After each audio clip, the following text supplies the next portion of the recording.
Rajasthan breaking news में आपका स्वागत है। खबरों के सबसे विश्वसनीय ठिकाने से मैं रमेश गांधी। जो खबर हमने कही वही सही, सच का आईना दिखाते हैं हम। बिहार के राज्यपाल से साक्षात्कार लेते हुए राजस्थान ब्रेकिंग न्यूज का लाइव। सुबह की राजनीतिक गतिविधियां और घटनाक्रम बहुत तेजी से बदल रहा है। आज समरता कांड के प्रमुख हीरो नरेश मीणा की SC/ST कोर्ट में तारीख पेशी थी। आज मुख्यमंत्री जी ने कहा था मैं 23 मार्च को शुक्रवार आएंगे।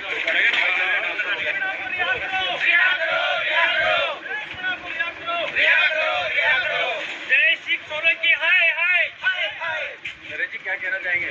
मुख्यमंत्री जी ने जो वादा किया था उसको निभाना चाहिए। क्या वादा किया था आपने? मुख्यमंत्री जी ने कहा था मैं 23 मार्च को शुक्रवार आएंगे। क्या मेरे को जाने का खतरा था टोंक जेल में? यानी नरेश मीणा की यहाँ 23 तारीख को FIR नंबर 166/2024 नगर कोर्ट में चार्ज बहस हो चुकी थी और वास्ते आदेश तारीख पेशी 28 नियत थी। इसी दौरान माननीय जज साहब का ट्रांसफ़र हो गया, तो उस वजह से 28 तारीख को ट्रांसफराधीन होने के कारण तारीख पेशी 5 नियत की गई थी। चूँकि आज दिन तक पुराने अधिकारी रिलीव हो गए और नए अधिकारी ने ज्वाइन नहीं किया, तो जो FIR नंबर 166/24 और 167/24 दोनों जो FIR में यहाँ वास्ते चार्ज बहस हेतु नियत है, और जैसे ही माननीय न्यायाधीश महोदय ज्वाइन करेंगे तो चार्ज बहस होगी। क्योंकि आज कड़ी सुरक्षा के बीच में उनको न्यायालय में लाया गया, जहां भाग्य की विडंबना देखिएगा कि नरेश मीणा का भाग्य कितना खराब है कि आज ही तारीख पेशी थी और कुछ दिन पूर्व ही SC/ST कोर्ट के जज का ट्रांसफ़र होने के कारण अब उनकी तारीख पेशी टल गई है। अखबार नवीसों से हल्का मुखातिब होते हुए नरेश ने कहा कि टोंक में मेरी जान को खतरा था, टोंक में अपराधियों पर हथियार थे और प्रशासन सहयोग नहीं कर रहा था, कभी भी मेरी हत्या हो सकती थी। इसलिए मेरे पिता ने न्यायालय के माध्यम से और जेल महानिरीक्षक को अपने अधिवक्ता के माध्यम से आवेदन देकर मुझे टोंक से अब मुझे बूंदी जेल में ट्रांसफ़र करवाया है, जहां अब बूंदी जेल की कानून व्यवस्था मेरी कितनी सुरक्षा कर सकती है। कहा तो ये जा रहा है कि नरेश मीणा ने जान करके करवाया है, क्योंकि मीणा समुदाय के लोग बूंदी, नैनवा, बाराअंता में काफ़ी हैं और वह उनसे संपर्क में रहेंगे, और वहीं से वो अब अपना 15 तारीख को जो उनके समर्थकों ने घोषणा की है, आंदोलन करेंगे। नरेश मीणा थप्पड़ कांड को लेकर हमने पहले ही अपनी टिप्पणी में और अपनी भविष्यवाणी में ये घोषणा कर दी थी कि नरेश मीणा को कम से कम 7-8 महीने में ज़मानत मिलेगी। और विशेषकर कहा था हमने मई-जून में, मई का महीना उनके लिए ज़मानत के लिए अनुकूल नहीं दिख रहा है। शायद रिमझिम बारिश में वह जेल से 10 महीने बाद बाहर आ सकते हैं। चर्चा कर रहे हैं विधायक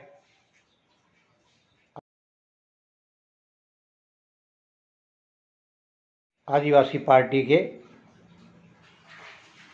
जिन्होंने शर्मसार कर दिया है राजस्थान विधानसभा को और राजस्थान के विधायकों पे काला धब्बा लगा दिया है। SCB ने आज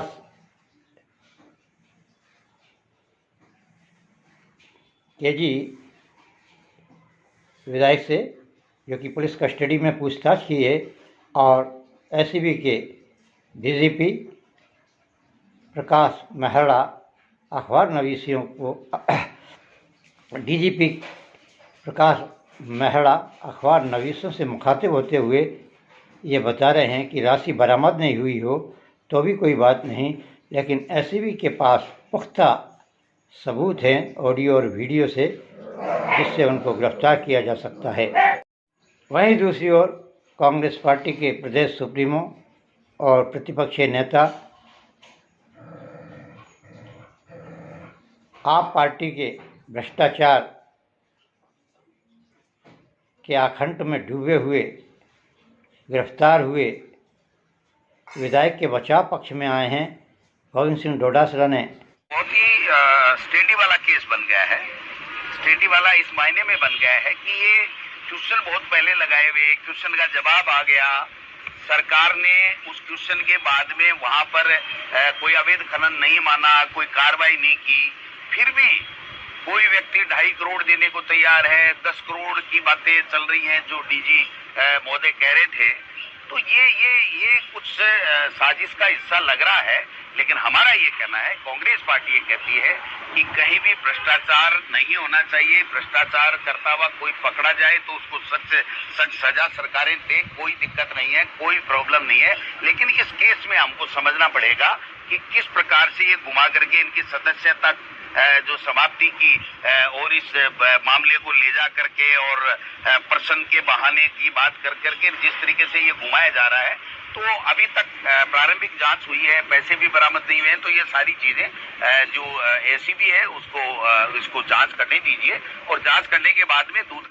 अखबार नवीसों से रूबरू होते हुए कहा है कि किसी षड्यंत्र के तहत आप पार्टी के विधायक को फंसाया गया है, इसकी जांच होनी चाहिए। जांच चल रही है, लेकिन गोविंद सिंह डोटासरा को थोड़ी तो शर्म खाना चाहिए कि विधायक भ्रष्टाचार करे, करोड़ों रुपए मांगे ठेकेदारों से, 20 लाख रुपए के साथ गिरफ्तार तो न हो, लेकिन गिरफ्तारी के सबूत छोड़ जाए और रुपए लेन देन के चिन्ह उसके हाथों में लग जाए, तो फिर एसीबी क्या उस विधायक को छोड़ेगी? मुख्यमंत्री भजन लाल ने भी कहा है कि जीरो टॉलरेंस पर हमारी सरकार काम कर रही है और हमारे अधिकारियों को पूरे सख्त निर्देश हैं कि चाहे किसी पार्टी का व्यक्ति हो, अगर वह भ्रष्टाचार में लिप्त पाया जाता है तो उस पर कार्रवाई की जाए। चर्चा कर रहे हैं कोटा शहर की राजनीति की। कोटा शहर की राजनीति में स्पीकर ओम बिरला विकास की योजनाएं दिमाग में चल रही है और बोर्ड का जो ग्राफ गिरा था उसे बढ़ाने की भी कार्रवाई चल रही है। एक पैर दिल्ली में और एक पैर कोटा में चल रहा है। वह कल ही सुबह दिल्ली से लौटे हैं, परसों दिल्ली गए थे। कल उन्होंने कई कार्यक्रमों में शिरकत की है। आज भी उन्होंने जन सुनवाई नगर पालिका अध्यक्ष की पुत्री की शादी में शिरकत करने वाई की है। कुल मिलाकर स्पीकर ओम बिरला का 15-20 दिन अपने विधानसभा क्षेत्र कोटा बूंदी में रहना जनता में प्रश्नवाचक चिन्ह बन गया है। वहीं दूसरी ओर कोटा शहर में बढ़ रही लूटपाट, गुंडागर्दी और चोरी की घटनाओं में काफ़ी इजाफा हुआ है। भीषण गर्मी की तपन के कारण एक बालक मोटरसाइकिल पर कूलर की दुकान से दिन दहाड़े एक कूलर चुरा ले गया। कुछ दिन पहले मंदिर में भी चोरी हुई और आए दिन लोगों के घरों में चोरी हो रही हैं। कुल मिलाकर पुलिस चोरों को पकड़ रही है, लेकिन उन्हें संरक्षण देने वाले अपराधियों का पुलिस महकमे का सबसे बड़ा डॉन वर्ष में चित्तौड़ के एक छोर पर कोटा की कमाई याद आती है और आने की इच्छा। परमाणु बम का षड्यंत्र के पास बैठा हो, वहाँ से षड्यंत्र कर रहा है और आए दिन कोटा शहर पुलिस कप्तान को, आईजी को अस्थिर करने के लिए अपने पुराने गुंडों के माध्यम से वह चाले चल रहा है। लेकिन आईजी, एसपी और उनकी पूरी टीम उस पुलिस के षड्यंत्रकारी, भ्रष्टाचारी, करोड़ों रुपए कमाने वाले और कोटा में 80% अपनी नौकरी करने वाले उस भगवत सिंह हिंगड़ को सफल नहीं होने दे रहे हैं। चाहे वह कितनी भी बड़ी घटना करवा ले, लेकिन पुलिस तत्काल उस पर हफ्ते 15 दिन में पकड़कर उसके मुंह पर करारा तमाचा जड़ती है। कुल मिलाकर पुलिस के ही कुछ आला अफसर पुलिस के भक्षक बन गए हैं और कोटा में गुंडागिर्दी का तांडव कराकर दहशत फैला रहे हैं। लेकिन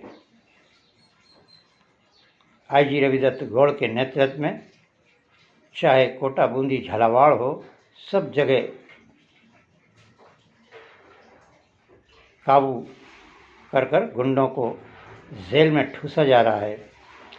कंवरलाल अंता के विधायक की आज सुप्रीम कोर्ट में एप्लीकेशन दायर हुई है और सुप्रीम कोर्ट के न्यायाधीश ने उनके वकील की बहस सुनने के बाद उनके आवेदन पत्र को अंगीकार कर लिया है, स्वीकार कर लिया है और उस पर डेट दे दी गई है।